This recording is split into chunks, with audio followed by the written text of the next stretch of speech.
मंदिर महंत ओम प्रकाश पांडे का कहना है कि माता के दरबार में भक्तों का अटूट विश्वास है।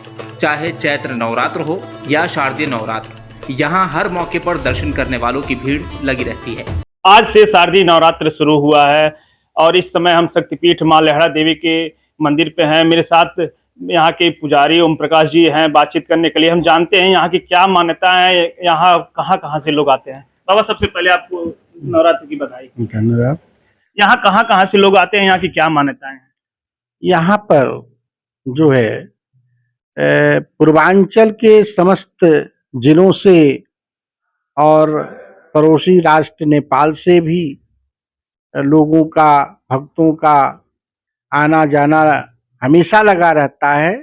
लेकिन विशेष तौर पे नवरात्र के शुभ अवसरों पे इनकी संख्या काफी ज्यादा हो जाती है और दरबार में पूजन अर्चन करते हैं और माँ का नारियल, चुदरी, अगरबत्ती, कपूर जला करके धन, पुत्र, लक्ष्मी जो भी उनकी मन्नत होती है माता अवश्य उनको पूरा करती हैं। यहाँ की क्या मान्यताएं हैं बाबा? ये स्थान महाभारत काल से जुड़ा हुआ है, जहाँ पर अज्ञातवास के समय पांचों पांडव आकर के तपस्या किए भगवान कृष्ण के द्वारा निर्देश में, और तपस्या में साक्षात मां प्रकट हुई और आशीर्वाद दी कि युद्ध में विजय प्राप्त करोगे।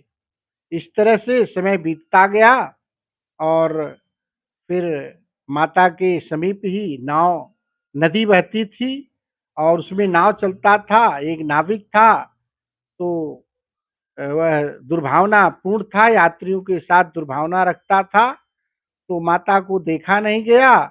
माँ नाव पे सवार हुई सुंदर वेश बना करके और माँ से वह छीना झपटी करने लगा। तो माँ ने उसको उठा करके वहां नाव पे पटक दी और वह पत्थर हो गया, जो मंदिर के समीप के एक बगल में वह रखा गया है और अभिशप्त होते हुए भी वह पूजा जाने लगा। इस तरह से लोग यहाँ आए। जो अंग्रेज था यहाँ, लेहड़ा साहब उसका नाम था, तो वह इस आद्रवन जंगल में रोज शिकार खेलने आता था। जंगल में तो माँ के स्वरूप को देखा, पत्थर की मूर्ति को, तो वह मोहित हो गया और मंदिर बनवाना शुरू किया। लेकिन माँ को मंजूर नहीं था, किन कारणों से मंजूर नहीं था, तो वह दिन भर बनवाता था और रात में जो है ढह जाता था मंदिर। फिर जो है वह बंदूक लेकर के आया और माँ के विग्रह के ऊपर फायर किया, जो आज भी उसकी निशान मौजूद है। और फिर वह भगा, जो है चलता गया घोड़ा में सवार द्वारा, और एक ज्वाला निकली और उसका पीछा करते करते जरलावा एक पुल है, वहां पे वह भस्म हो गया और उसकी समाधि आज भी बनी हुई है और लोग जाते भी हैं। फिर जो यहाँ लेहड़ा मंदिर की तरफ से श्रद्धालुओं के लिए क्या व्यवस्था की गई है कि उनके दर्शन में कोई असुविधा ना हो? यहाँ पे हमारे कार्यकर्ता हैं और स्वयंसेवी संस्थाएं बुलाए हैं और पीआरडी के 10 जवान हैं। जो है रेलिंग लगी हुई है और खोया पाया केंद्र भी लगाया गया है। बिजली, पानी, सफाई इत्यादि जो भी है मंदिर के तरफ से रखा गया है और भक्तों का सेवा होता रहता है।